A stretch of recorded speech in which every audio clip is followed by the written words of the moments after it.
Well, some would say, here we go again. The 117th edition of Paris-Roubaix. She is the queen of the classic races of springtime here in France and in Belgium, and generally in this part of the world at this time of the year. There's a crash here, and that's a Dimension Data rider who's gone down. This has come at 213 kilometers still to go. Andre Greipel that was, and he was on the side of the road, and it looked like he might have been changing wheels with a teammate. This is absolutely a race that should suit him. And he's got him. That's his cyclocross skill, and he's walked away from that one quite well, I must say. I couldn't read any number and I couldn't see his face. That's how it happened. Nasty fall, straight off the bend.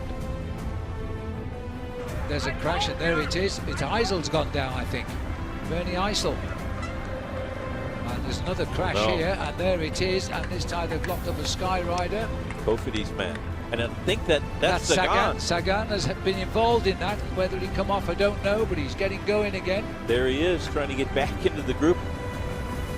There's been a little bit of a crash here. That looks like Daniel Oss. It is. Nasty tunnel for Daniel Oss. There's strong man, of course, for Peter Sagan, and a big loss for Sagan now. And there's a big crash somewhere. There's a rider there, hit this, and it's a De Koenig rider. Seemed to have hit the barrier there, the unsighted, I would think. And I think he was in the chase group, which only is exactly where he was. Next. And it's the Rwandan rider. Yes, it is. Aruyea from the Delco squad going down on that sector. Tough luck for the first Rwandan rider in Paris-Roubaix. Look at that. That's Sagan completely out of control. He's got back onto the pavé, but I think he was balked a little bit and he lost his line, but he's recovered. Good job they cut the grass back there. I think that's Wout van Aert in the yellow jersey. I just need to close in on it. 1-1-1. I think you're right, Bob. I think it was Wout van Aert. And he must have had a problem with his bike, so he's calling for the team car to bring up the spare bike. So bad luck for Van Aert. This is the teammate's bike. Now Wout van Aert, like I thought he would do, will switch back to his regular bike. And he had to do a huge chase basically by himself. And there he is getting his spare bike, but he should have a pretty reasonable chance to get back into the front of the group before the next section of cobbles. But wow.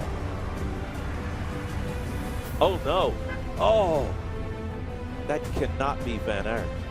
I think it is.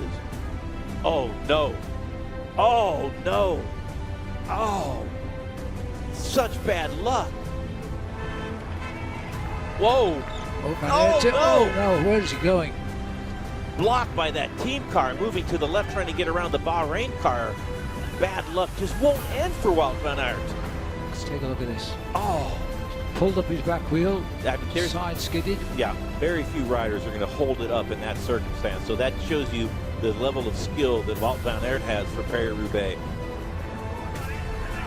Van Aert, and here he is. Oh my God, back into the front group in a moment. Really inspired riding. Well done by the former world cyclocross champion. Big hopes pinned on him for victory, and as we head up towards Sexta 15, he's just going to get on the back.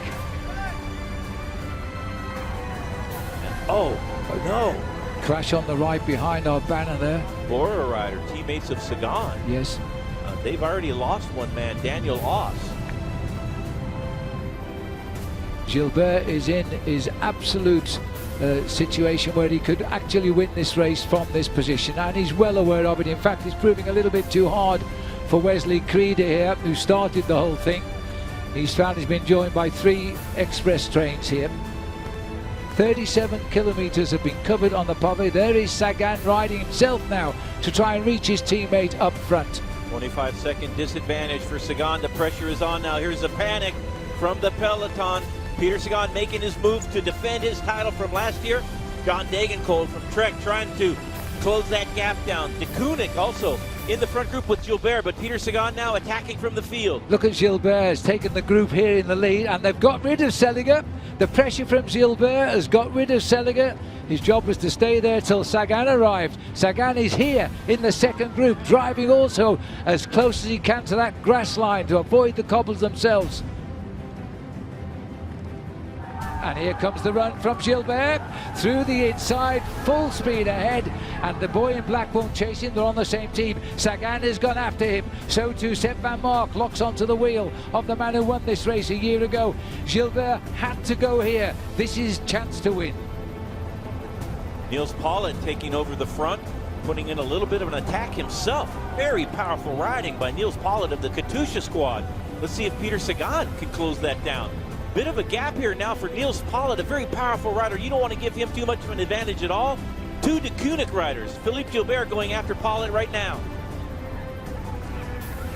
Gilbert trying to reach Pollitt. About to lose Paris-Roubaix. If he can't close the gap down to Gilbert, he'll have Lampard on his wheel, and Gilbert and Niels Paulin, they will not wait for Peter Sagan. I can guarantee you that. Well, a perfect attack by Philippe Gilbert when Peter Sagan was at his most vulnerable, and now an 18-second advantage, and two very motivated riders and two very powerful riders as well. Niels Paulin, a little bit under the radar, but a lot of the pundits had him down as an outside favorite to win because of how powerful he is and how well he's been riding. Sagan, the defending champion. Nobody has won this race back-to-back since Tom Boonen in 2009. And it's not looking too good for Sagan this time out either. Here's Wout van Aert about to be caught by the chase group.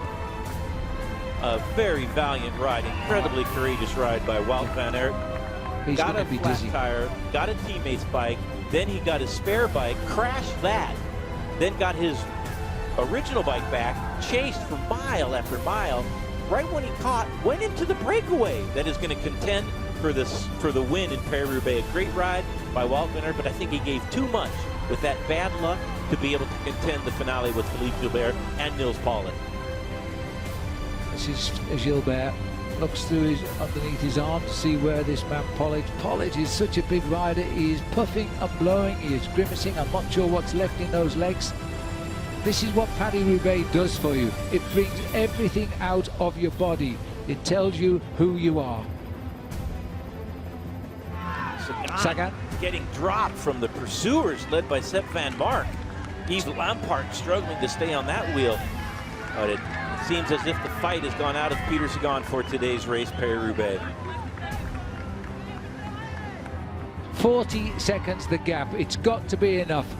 These two, though, are now getting worried about one another. Pollitt has been forced into the lead.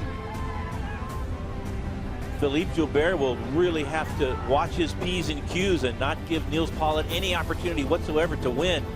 And we'll see how the sprint plays out in the Velodrome in Paris-Roubaix. What a ride by Gilbert and Niels Paulin. It's a shame that one of them has to lose. Here we go. Onto the Velodrome. The crowd are ready. Two men have beaten the rest to the Velodrome. This is it. The crowd have welcomed them, but I'll tell you what, Yves Lampard is now only 18 seconds behind them. One lap to go when they come through the finishing line. There's the bell, you can hear it. They're looking at each other. They can't afford to finesse because they'll lose if they do. Because Yves Lampard is already in the stadium and he is racing down the bowl of the track. Pollitt is in probably the unnatural position to win from.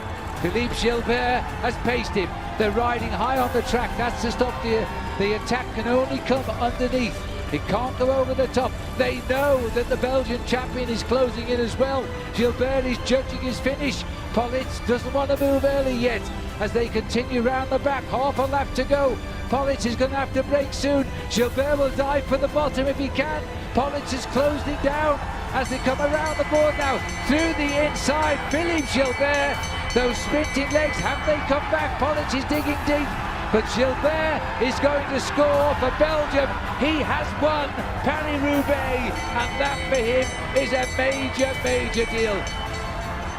I'll tell you, Gilbert was so delighted with that, and that was his manager there who was watching him as well. That was how he did it, full of determination. Patrick Lefebvre watched De Koenig, his new sponsor, now take Paris-Roubaix. They won Milan-San Remo at the start of the year. And there's the welcome he gave his new champion. This is the sprint, and Gilbert taking This is a race that's never suited him. He's never had a performance in Paris-Roubaix, only in the other great races of the world. And this meant an awful lot to him. There was no way that Pollock was going to get over this man. He saw that finishing line. He was going to make sure he was there first. Looking then at the result, Philippe Gilbert gets the victory ahead of Niels Pollitt at 0 seconds same time. Third place Yves Lampard, and Sepp Van Mark finishes in fourth place. He's also had a second, but he still looks for victory in the Queen of the Classics. This is the mayor of Roubaix, Guillaume Delbar, presenting Philippe Gilbert maybe the most iconic trophy in all of professional cycling. Whoa! Steady on, Philippe. But those arms must be aching now. He's managed it.